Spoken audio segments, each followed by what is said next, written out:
என்னை கேள்வி கேட்கிறார்கள், என்னுடைய நேர்மையை கேள்வி கேட்கிறார்கள். அந்த கோபத்தில் தான் நான் இங்க பேசுறேன். நான் என் நடிப்பை பத்தி கேளு, நான் அடுத்த படத்துல மன்னிச்சுங்க, அதுல உங்களுக்கு பிடிக்கலன்னா அடுத்த படத்துல நல்லா நடிக்கிறேன்னு சொல்லுவாங்க. ஆனா இதை கேள்வி கேட்காத, ஏன்னா நான் ரொம்ப ரத்த காயம் பட்டுத்தான் இந்த நேர்மை பழகி இருக்கிறேன். இதனை சந்தேகிக்கும் பொழுது எங்கேயோ என்னுடைய பூர்வீகத்தை சந்தேகிப்பதாக நான் நினைக்கிறேன். அந்த அளவுக்கு அவமானம், தாயை பழி சொன்னது போன்ற ஒரு கோபம் எனக்கு வருகிறது. இன்னைக்கு ஒருத்தர் சொன்னாரு, இன்னைக்கு உங்க பிறந்த நாள் அன்னைக்கு எங்க அம்மாவுடைய கண்ணை தானம் பண்ணிட்டு வந்திருக்கேன் சார், இனிமே நீங்க தான் எனக்கு அம்மான்னு. இருந்துட்டு போற அம்மாவா? அவை சண்டை ஆக முடியும்னா என் தம்பிக்காக நான் அம்மா ஆக முடியாதா?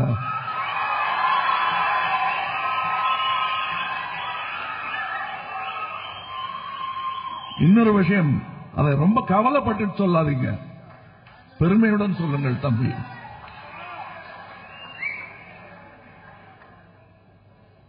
ஏன்னா அம்மா இல்லை என்பது உறுதியாகிவிட்ட பிறகு மனிதம் இன்னும் வாழ்கிறது அவர்கள் பெயர் என்பதை நீங்கள் நிரூபித்துக் கொண்டிருக்கிறீர்கள். அதனால் அதை கவலையுடன் சொல்லாதீர்கள், பெருமையுடன் சொல்லுங்கள். மரணத்தை வாழ்வின் ஒரு பகுதியாக ஏற்றுக்கொண்ட பலரில் நானும் ஒருவன். அதனால்தான் என் பிறந்த நாளும் என் தகப்பனாரின் இறந்த நாளும் ஒரே நாள் கொண்டாடப்படுகிறது. எனக்கு இந்த பகுத்தறிவு அரசியல் வாயிலாக வந்தது அல்ல, அதை புரிந்து கொள்ளுங்கள்.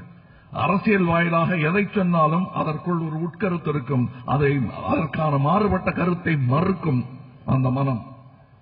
நல்ல பகுத்தறிந்த மனம் புதிய கருத்துக்களை ஆராயும், பகுத்து அறியும். எல்லா தெய்வங்களுக்கும் எக்ஸ்பைரி டேட் உண்டு. எனக்குள்ளது போல் என் படைப்பு என்னை மாதிரித்தானே இருக்கும், அதுக்கும் எக்ஸ்பைரி டேட் உண்டு. என்ன மாதிரி என்னது எக்ஸ்பைரி டேட்டுங்கிறீங்க? அப்படி எப்படி சொல்லலாம்? ஏங்க இந்த கோவில் இப்ப பவர் ஜாஸ்தின்னு ஏங்க சொல்றீங்க? எல்லா இடத்துலயும் இருக்க வேண்டாம்ல. இஸ்லாமிய கதைகளில் வரும் ஒருவர் மசூதியில் சென்று மது அருந்திக் கொண்டிருந்தாராம். ஐயா, என்னையா இந்த இடத்துல வந்து குடிக்கிறீங்க? இது எவ்வளவு பெரிய பாவம் தெரியுமா?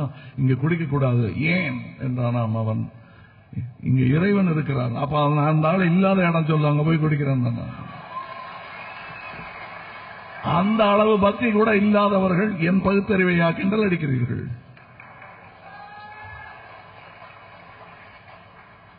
நான் சொர்க்கமின்றி வாழ்ந்து கொண்டிருக்கிறேன், இங்கேயே அந்த வேலையை முடித்து விட்டுத்தான் போவதாக இருக்கிறேன். எனது சொர்க்கத்தை இங்கே, அதற்கான சான்றுகள், மூன்றிய கன்றுகள், விதைகள், ஏதாவது ஒன்று அடையாளம் பார்த்து விட்டுத்தான் நான் போவேன். இங்குதான் எனது சொர்க்கம். நரகமும் இங்குதான் இருக்கிறது. இது இரண்டையும் அனுபவிக்காமல் போவதாக இல்லை நான். அது மற்றவர்களுக்கு எந்த இடைஞ்சலும் இல்லாமல், மற்ற சமுதாயத்தினர் அவர்கள் கும்பிடும் தெய்வர்கள் அவர்கள் மனதோடு பாக்கெட்டோடு இருக்கட்டும், வைத்து திணிக்காதீர்கள் யார் பேர். அது எல்லா மதத்தாருக்கும் பொருந்தும். டாலரன்ஸை பற்றி பேசுகிறீர்களா? சகிப்புத்தன்மையை பற்றி பேசுகிறீர்களா? நான் சொல்லுகிறேன், எத்தனை காரணமாக எத்தனையோ பகுத்தறிவு பெரியவர்கள் காலையில் எழுந்தவுடன் மந்திரமும், இந்த பக்கம் ஆசானும், அந்த பக்கம் மந்திரமும், அந்த பக்கம் ஐயப்ப பூஜையும் கேட்டுக்கொண்டு வாழ்ந்து கொண்டிருக்கிறார்களே, அதற்கு பேரும் சகிப்புத்தன்மைதான். அது இல்லாதவர்கள் கோவிலை இடிப்பேன் என்பார்கள். நம் ஆட்கள் யாராவது அதை செய்வார்களா? நாத்தியவாதிகள் கூட செய்யக்கூடாது என்பதற்கான கவிதைகள் எழுதியிருக்கிறேன். எனக்கு நாத்தியம் என்ற பெயரிலேயே விருப்பம் கிடையாது. நான் நாத்திகன் அல்ல, தெளிவாக சொல்லிக் கொள்கிறேன்.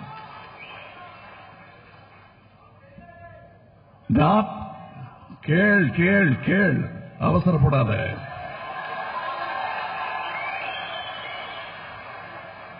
நாஸ்தி ஆஸ்தி என்ற வட சொல்கள். இதை செய்யவில்லை என்றால் நீ நாஸ்தி, இதை செய்தால் உனக்கு ஆஸ்தி என்ற ஆசை காட்டும் பட்டங்கள் அவை. அதையா நான் ஏற்றுக்கொள்ளப் போகிறேன்? ஆமாங்க, நான் இறை மறுத்துட்டேன், அதனால நான் நாத்தி, இனிமே எனக்கு ஒண்ணும் இல்லைங்கன்னு ஒத்துக்க போறேன். நான் ஒத்துக்குவேன். நானு அதனால நாத்தி என்கிற பேர் எனக்கு பொருந்தாது. நான் பகுத்தறிவாளன்.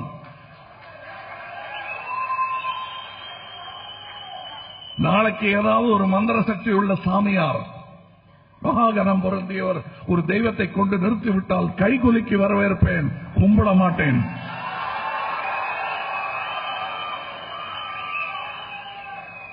செய்வதாய் சொன்ன வாக்குறுதிகள் எல்லாம் ஏன் நிறைவேற்றவில்லை என்று ஒரு கேள்வியும் கேட்பேன். சுனாமி வந்தபோது எங்கிருந்தீர் ஐயா என்று கேட்பேன். ஏழ்மை வந்தபோது எங்கிருந்தீர்கள் அம்மா என்று கேட்பேன். வெவ்வேறு ரூபம். உங்களுக்கு எதுக்கு ஒரு ஆண் பெண் ஜெண்டர் பால் வேற்றுமை எதற்கு ஐயா அம்மா என்று கேட்பேன். திரு உருவாக இருந்துவிட்டு போயிருக்கலாமே. உங்களுக்கு ஏன் வட சொல் மட்டுமே பேச வருகிறது, சில நேரங்களில் தமிழ் பேச வரமாட்டேன் என்கிறது?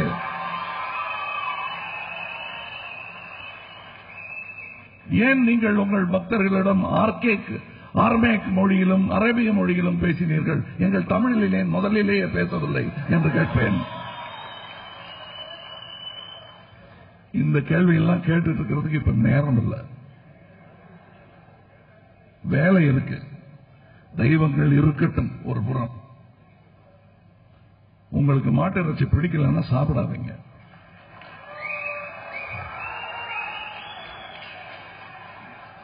அது எக்காரணத்திற்காக நீங்கள் சாப்பிடக்கூடாது என்பதற்கு மருத்துவ ஆதாரங்கள் இருக்கிறது, அதனால் சாப்பிடாதீர்கள். நான் சாப்பிட்டு இருந்தேன், இப்ப என்னை விட பெரிய மிருகங்களை நான் சாப்பிடுவதில்லை என்று முடிவு வைத்திருக்கிறேன். ஏன்னா தனியா காட்டுல நான் மட்டும் கல்ல வச்சுட்டு இருந்தேன்னா அதை செஞ்சிருப்பேன். நான் யோசிச்சு பார்த்தேன், முடியாது. வலுவில்லாத போது எதற்கு இப்ப வசதி வந்து விட்ட ஒரே காரணத்தினால் நீ பெரிய மிருகங்களை சாப்பிடுற, முடிந்தால் சின்ன மிருகங்களை சாப்பிடு, அதுவும் கிடைக்கலன்னா என்ன கிடைக்கல சாப்பிட்டு போ. அது கூட இல்லாம எத்தனையோ பேர் இந்தியாவில் இருக்காங்க, அதை கவனி. என்ன சாப்பிடலான்னு மெனு போட்டு கொடுக்காத, சாப்பாடு போட.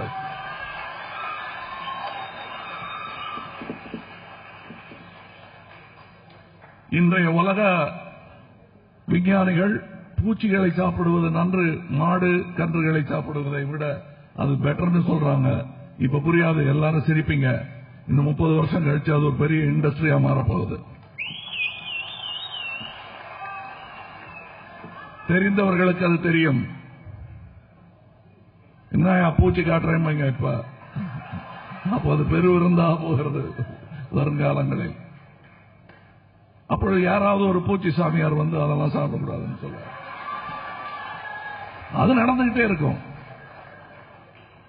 என்னுடைய டாலரன்ஸை பற்றி சொல்லுகிறார்கள். இன்னொரு இடத்துல நான் உங்களுக்கு பதில் சொல்ல கடமைப்பட்டிருக்கிறேன். ஏன்னா நீங்க போய் தப்பா வெளியில பேசிடக்கூடாது. நாம் மற்றவர்களை சாடுவது என்பது நியாயமான முறையில் மட்டுமே இருக்க வேண்டும். கோபத்தினால் சாடிவிட்டோம் என்பது இருக்கக்கூடாது. அதை நான் கட்டுப்பாடாக உங்களுக்கு கட்டளையாக சொன்ன போது பல முறை கடைபிடித்திருக்கிறீர்கள். அதற்கான நற்பெயரையும் அனுபவித்திருக்கிறீர்கள், அனுபவித்துக் கொண்டிருக்கிறீர்கள். நம்மை அவதூறு பேசியவர்களை பதிலுக்கு அதைவிட அசிங்கமாக பேசுவது உங்களுக்கு தெரியும். உங்களுக்கு அதற்கான சொல் வங்கி இருக்கிறது உங்கள் மனதில் என்றாலும் அதை செய்யக்கூடாது என்று நாம் தடை போட்டதும் அதை நீங்கள் பிடித்து வைத்திருந்தீர்களே, அதற்கு நன்றி சொல்லும் விழாவாகவும் நான் அதை நினைக்கிறேன்.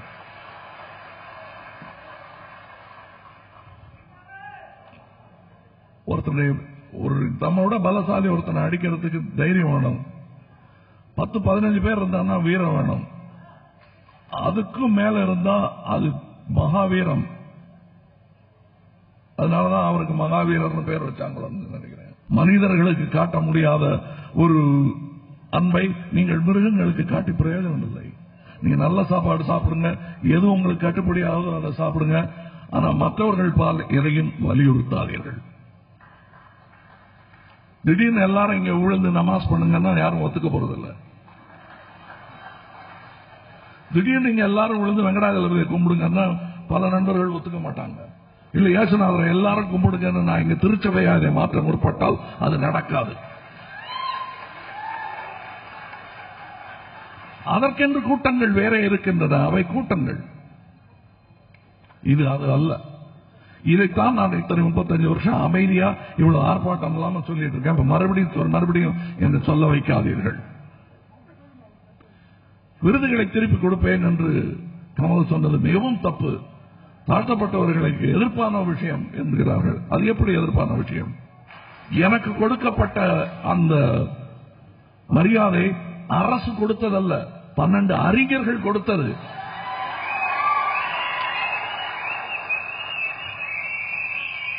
அவர்களை நான் அவமதிக்க மாட்டேன். சகியாமை இங்கே வளர்ந்து கொண்டு வருகிறது என்றால் குரல் கொடுக்கிறேன். இதோ அதுதான் அந்த குரல். ஒவ்வொரு முறையும் அது என் கட்சி வேறுபாடு இல்லாமல் சொல்லுகிறேன். எங்கள் சுதந்திரம் பறிபோகும் என்ற சந்தேகம் வரும்பொழுதெல்லாம் இந்த குரல் எழும்.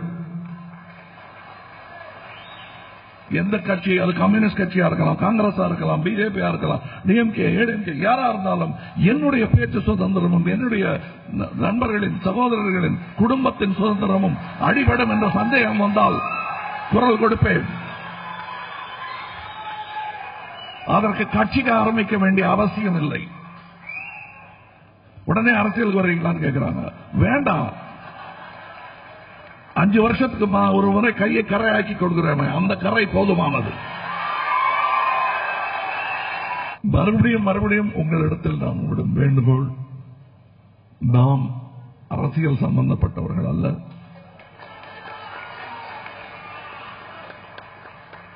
அரசியல் புரியாதவர்களும் அல்ல. புரிந்தால்தான் அதிலிருந்து விலகி இருக்க முடியும். இப்ப திருவருப்பா கொடுத்தாரு, ஒருத்தர் வந்து வட சொல் இலக்கியம் ஒன்று, மித்தாலஜி ஒன்று கொடுத்தாரு. அதையெல்லாம் படிப்போம். எதை சாடுகிறோம் என்று தெரிந்து கொள்ள வேண்டாமா? அதற்காக படித்தே ஆக வேண்டும். நீங்களும் படிக்க வேண்டும். படிப்பு கண்டிப்பாக உங்களை நர்த்தசியில் கொண்டு சேர்க்கும். நல்ல படிப்பாக இருக்கும் பட்சத்தில். சந்தோஷத்துக்காக படக்கதை பார்த்தால் நன்றாக இருக்கிறது என்று சொன்னால் என்ன மாதிரி படம் என்பதையும் முடிவு கொள்ளுங்கள். படக்கதைக்கு நான் விரோதி அல்ல. சில படங்கள் மனதை மயக்கும், அவ்வளவுதான் அதோட வேலை. சில படங்கள் உங்களை கேள்வி கேட்க வைக்கும். இங்கே நான் காந்தியை பற்றி சொல்லும் போதெல்லாம் எனக்கு ஒருவேளை அப்பா காங்கிரஸ்காரர் அதனால இருக்குமோ என்று சந்தேகப்படுவார்கள். எங்க அப்பா காங்கிரஸ்காரர் தான். எங்க அப்பா காங்கிரஸ்காரர் மட்டுமல்ல, காந்தி பக்தர். நான் அதுவல்ல, நான் காந்தி நண்பன்.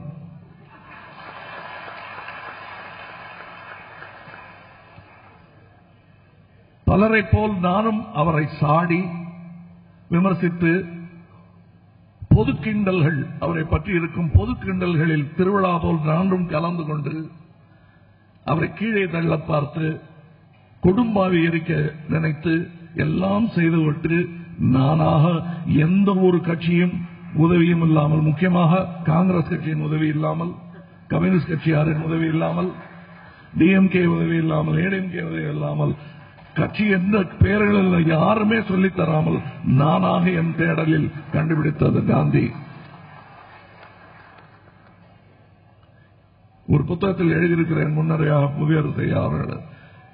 இது என் மனத்தின் அடிரச மண்டியாக நான் வாழும் வரையில் இருக்கும் என்று எழுதியிருக்கிறேன். அதுதான் எனக்கு. உடனே காந்தியை சொன்னா உடனே காங்கிரஸ்காரங்கிறாங்க. மகாவீரன் சொல்லிட்டா ஓஹோ இவர் பெரிய சமண மதத்தில் செஞ்சு தருவாங்க. எல்லாவற்றையும் நான் கிரகித்துக் கொள்ள ஆசைப்படுகிறேன். பெரியார் சொன்னதையும் ராமானுஜர் சொன்னதையும் என் வாழ்க்கை மேம்பாட்டு கருவிகளாக்கிக் கொள்ள விரும்புகிறேன். நிராகரிக்க வேண்டியதை நிராகரிக்கிறேன். கருவேப்பிலையும் சேர்த்துதான் சாப்பிடணும் நீங்க கட்டாயப்படுத்த முடியாது. இலையில் கொஞ்சம் மிஞ்சும், அது வேறு விதத்தில் உரமாகும் சமுதாயத்திற்கு. என்னை பொறுத்தவரை இங்கே வந்திருக்கும் இந்த கூட்டம் ஒரு செழுமையை நோக்கி, அறிவை நோக்கி நகர்ந்து கொண்டிருக்கிறது. யாத்திரை முடிந்து விட்டதாக மட்டும் கனவு காணாதீர்கள். வந்து சேர்ந்து விட்டோம் என்று மட்டும் நம்பிவிடாதீர்கள். நடை தொடரட்டும். நான் உங்கள் தலைவரான இந்த பொறுப்பை ஏற்றுக்கொண்டது கூட இல்லை, எடுத்துக்கொண்டது.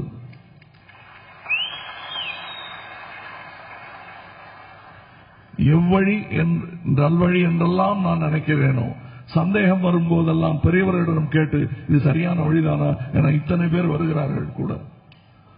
தப்பு வழியில் போயிடக்கூடாது, திரும்ப திரும்ப சொல்லுங்கள் என்று விவாதித்து உங்களை வழி நடத்துவதற்கு முன்னால் ஒரு ரூட் மேப் போட்டுக்கிட்டு தான் உங்களை கூட்டிட்டு போறேன். நான்